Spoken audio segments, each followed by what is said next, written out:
फलदिदं ब्रह्मासि त्वं साक्षात्कारम्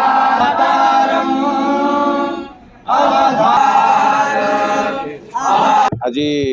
जनप्रिय जननायक माननीय मुख्यमंत्री श्रीजुत नवीन पट्टनायक महोदय आज माँ तारातारिणी पीठ को आसी पूजा अर्चना करी एवं वेद पाठ उच्चारण करागला एठारे एवं रीतिनीति अनुसार पूजा अर्चना करी वर्तमान सी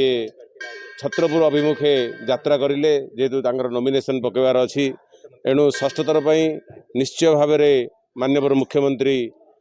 हेबे बोली आमर आशा रही निश्चय हेबे एणु ये पृथ्वीर गोटे श्रेष्ठ रेकर्ड रहिबो एवं ओडिशार मध्य जने सुनामधन्य मुख्यमंत्री रूपे परिचित हेबे बोली आमर आशा प्रकट रखीछु आमे।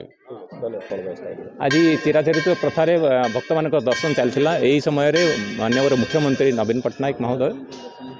जमीती चिराचरित प्रथारे माँ का दर्शन तथा माँ का आशीर्वाद भिक्षा करने आसते एवं आशीर्वाद भिक्षा कर वर्तमान छत्रपुर अभिमुखे बाहरी नामांकन पत्र मंदिर पक्षर मुख्यमंत्री महोदय को सादर निमंत्रण करा जाइतला वेद उच्चारण ही मंदिर अंचल पूरा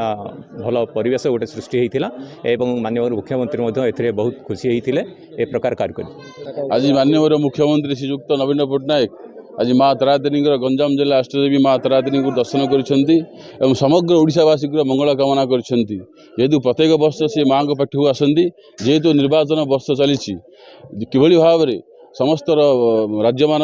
समस्त भक्त मान किभली मंगल हम एवं सेपरी माँ को प्रार्थना करते एवं समस्त सेवायत मैंने समस्त स्वागत संबोधन कर निज उत्साह सहित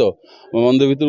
निमंत्रण करते माँ को दर्शन कराई एवं जो माँ तारातारिणी भव्य मंदिर प्रतिष्ठा करिसेंती ऋषिकुल्या सौंदर्यीकरण आरंभ ठारू विभिन्न प्रकार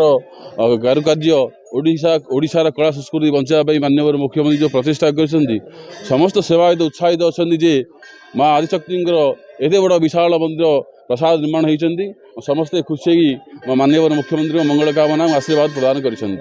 निर्वाचन समय किसी जिला प्रशासन अधिकार रही तेणुक माननीय मुख्यमंत्री सरल भक्त साधारण भक्त हिसाब से माँ को आसते साधारण भक्त रूप ही माँ को दर्शन करते कौन व्यवस्था किसी कराई से स्वयं सरल माँ को साधारण भक्त जिते आम निर्देश लगी दिन 11 श्रीजुक्त नवीन पट्टनायक आसी माँ को दर्शन करेंगे समस्त सेवायत मैंने से समय उपस्थित थे समस्त सेवायत मैंने माननीय मुख्यमंत्री को सादर सहित निमंत्रण कर माँ पाखु नहीं दर्शन कर छाड़ी